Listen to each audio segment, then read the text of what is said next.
আপনি একজনের কথা ভাবতেছেন বাজারে গেলেন, বাজারে যেই দেখেন ওই লোকটা দাঁড়ায় আছে, এরকম হয় কি হয় না?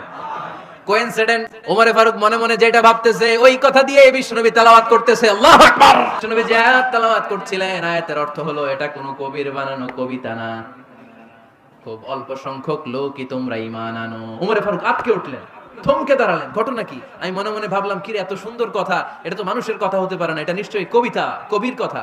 কিন্তু মুহাম্মদ এখন আবার পড়তেছে, ওমা হুয়া বিকাউলি শায়ের, এটা কোনো শায়েরের, কবির কথা নয়। কলিলাম মা তুমিনুন, অল্পই তোমরা ঈমান আনো। তার মানে আমার মনে যা চলে মুহাম্মদ এটা টের পায়। মুহাম্মদ গণক, নাউজুবিল্লাহ পড়বেন না? মুহাম্মদ অনেক বড় মাপের একজন গণক।